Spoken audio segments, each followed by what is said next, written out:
Hello guys, welcome back to my channel. ఈరోజు ఒక మంచి రెసిపీని అయితే నేను మీకు చూపించబోతున్నాను. అది ఏంటి అంటే గుమ్మడికాయతో కర్రీ చేసుకోవడం అండి. తీపి గుమ్మడికాయ, తినే గుమ్మడికాయ అంటారు కదా, దానితో కర్రీ ఎలా తయారు చేసుకోవాలో చూపించబోతున్నాను. ముందుగా గుమ్మడికాయ తీసుకొని ఇలా ముక్కలుగా అయితే కట్ చేసుకోవాలి.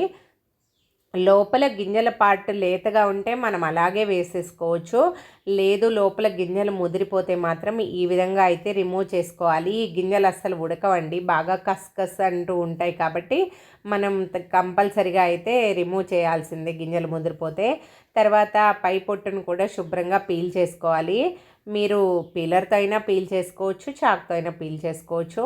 ఆ తర్వాత ఈ ముక్కలన్నిటినీ నీళ్ళల్లో వేసుకొని శుభ్రంగా కడుక్కొని మీడియం సైజు ముక్కలుగా అయితే కట్ చేసుకోవాలి. మరీ సన్నగా కట్ చేసుకుంటే కూర మనం ఉడికేటప్పుడు ఏమవుతుంది అంటే తిప్పుతూ ఉంటాం కాబట్టి ముక్కలు మెత్తగా గుజ్జుగా అయిపోయే ఛాన్స్ ఉంటుంది. కాబట్టి మీడియం సైజులో అయితే ముక్కల్ని కట్ చేసుకోండి మీరు. గుమ్మడికాయ ఆరోగ్యానికి చాలా మంచిదండి. ముఖ్యంగా గుండెకి చాలా మేలు చేస్తుంది. ఎల్డిఎల్ కొలెస్ట్రాల్ని తగ్గిస్తుంది. అలాగే మంచి చర్మానికి చాలా మంచిది, స్కిన్కి. అలాగే మంచి యాంటీ ఆక్సిడెంట్లు ఉన్నాయండి. రోగనిరోధక శక్తిని కూడా పెంచుతుంది. డైట్ చేసేవాళ్ళు, వెయిట్ లాస్లో ఉన్నవాళ్ళు కంపల్సరిగా గుమ్మడికాయని మీ ఆహారంలో భాగంగా చేర్చుకోండి. ఇప్పుడు రెసిపీలోకి వెళ్ళిపోదాము. ముందుగా ప్యాన్ పెట్టుకొని ఆయిల్ వేసి, ఆయిల్ వేడైన తర్వాత ఆవాలు, జీలకర్ర అలాగే ఎండుమిర్చి వేసుకోవాలి. ఇవి కొంచెం వేగిన తర్వాత ఇంగువ వేసుకోవాలండి.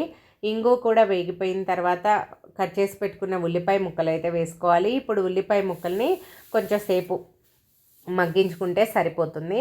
ఉల్లిపాయ ముక్కలు కూడా మగ్గిపోయిన తర్వాత ఒక 1/2 టేబుల్ స్పూన్ అల్లం వెల్లుల్లి పేస్ట్ అయితే యాడ్ చేసుకోవాలి.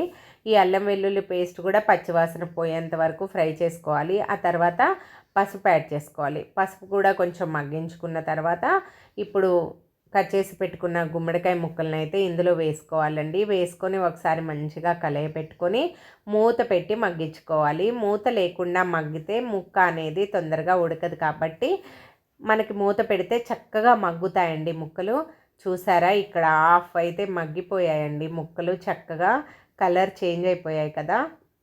ఇప్పుడు దీనిలో టేస్ట్కి సరిపోను ఉప్పు, కారము అలాగే ధనియాల పొడి యాడ్ చేసుకోవాలి. హాఫ్ కుక్ అయిన తర్వాత వేసుకోవాలండి. పూర్తిగా కుక్ అయ్యేంత వరకు ఉండకూడదు. ఎందుకు అంటే ముక్కలు తొందరగా చెదురైపోయే ఛాన్స్ ఉంటుంది కాబట్టి హాఫ్ కుక్ అయిపోయిన తర్వాత ఈ స్పైసెస్ అన్నీ వేసుకొని 1 టీ కప్పు వాటర్ యాడ్ చేసుకొని కొద్దిగా గరం మసాలా యాడ్ చేసుకోవాలి. అలాగే సన్నగా కట్ చేసి పెట్టుకున్న కొత్తిమీరను కూడా యాడ్ చేసుకొని మూత పెట్టుకొని మగ్గించుకోవాలి. అప్పుడు మూత పెట్టుకొని మగ్గించుకోవడం వల్ల ఏమవుతుందంటే ఈ మసాలా ఫ్లేవర్ అనేది కూరకి బాగా పడుతుందండి. టేస్ట్ కూడా చాలా బాగుంటుంది. సేమ్ నాన్ వెజ్ తిన్న ఫీల్ అయితే మీకు వస్తుంది. కావాలి అని అనుకున్న వాళ్ళు ఈ స్టేజ్లో బెల్లం యాడ్ చేసుకోవచ్చు. నేనైతే బెల్లం యాడ్ చేయలేదు. ఎందుకు అంటే గుమ్మడికాయలో ఆల్రెడీ కొద్దిగా తీపి గుణం అయితే ఉంటుంది. కూర స్వీట్గానే అనిపిస్తుందండి, ఆలు కర్రీ లాగా. సో నాకు అంత ఇష్టం ఉండదు కాబట్టి నేను యాడ్ చేసుకోలేదు. కావాలి అని అనుకున్న వాళ్ళు ఈ స్టేజ్లో చిన్న బెల్లం ముక్కను అయితే యాడ్ చేసుకోండి, సరిపోతుంది తీపి కూరలాగా. సో ఇప్పుడు మనం మూత పెట్టేసేసుకొని మగ్గిచ్చేసుకుందాము. వాటర్ అంతా ఇనికిపోయి కూర దగ్గర పడేంత వరకు కూడా. కూరలో వాటర్ అంతా ఇంకిపోయి ఆయిల్ బయటకు వచ్చేసింది అంటే మనకి కర్రీ అయిపోయిందని అర్థమైపోతుంది. కాబట్టి ఈ స్టేజ్లో అయితే స్టవ్ ఆఫ్ చేసేసుకోవాలి. ఇక మనం కర్రీ అయితే సర్వ్ చేసుకోవడానికి రెడీ అయిపోయింది కాబట్టి సర్వ్ చేసేసుకుందాం.